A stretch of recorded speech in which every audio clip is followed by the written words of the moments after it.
বালাগঞ্জের goal machine striker Shakil Ahmed ভাই। Balaganj town club football academy থেকে উঠে এসে নিজের কঠোর পরিশ্রমের জোরে আজ পেশাদার ফুটবলের এক চেনা নাম শাকিল আহমেদ। তৃতীয় বিভাগ লিগ দিয়ে শুরু করে আরামবাগ অনূর্ধ্ব 18, বাংলাদেশ চ্যাম্পিয়নশিপ লিগে BCL, Farashganj SC, Dhaka wanderers ও সমাজ কল্যাণ মুগদার মতো নামী ক্লাবে খেলেছেন তিনি। বর্তমানে তিনি সিলেট জেলা দলের মূল স্ট্রাইকার হিসেবে মাঠ মাতাচ্ছেন। মাঠের ক্লাসিক নম্বর 9 পজিশনে শাকিল ভাই প্রতিপক্ষের ডিফেন্ডারদের জন্য এক আতঙ্কের নাম। ডি বক্সের ভেতর দারুণ পজিশনিং, নিখুঁত বডিশিল্ড এবং দুর্দান্ত হেডিং দক্ষতার জন্য তিনি অনন্য।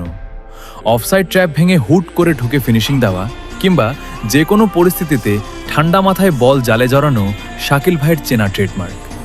বিসিএল ও ঢাকার বড় লিগে খেলার অভিজ্ঞতা সম্পন্ন শাকিল ভাই বালাগঞ্জের তরুণদের দেখিয়ে দিয়েছেন, গ্রামের ছোট একাডেমি থেকেও সততা ও পরিশ্রম থাকলে দেশের বড় লিগে রাজত্ব করা সম্ভব। শাকিল ভাইয়ের বর্তমান লক্ষ্য সিলেট জেলা দলকে চ্যাম্পিয়ন করা এবং বিসিএলে নিয়মিত 10-এর বেশি গোল করা। আর তার জীবনের সবচেয়ে বড় স্বপ্ন বালাগঞ্জ থেকে উঠে প্রথম স্ট্রাইকার হিসেবে বাংলাদেশ জাতীয় দলের লাল সবুজ জার্সি গায়ে জড়ানো। বালাগঞ্জের ভরসা স্ট্রাইকার শাকিল আহমেদের ভাইয়ের এই স্বপ্নযাত্রার জন্য রইল বুক ভরা শুভকামনা।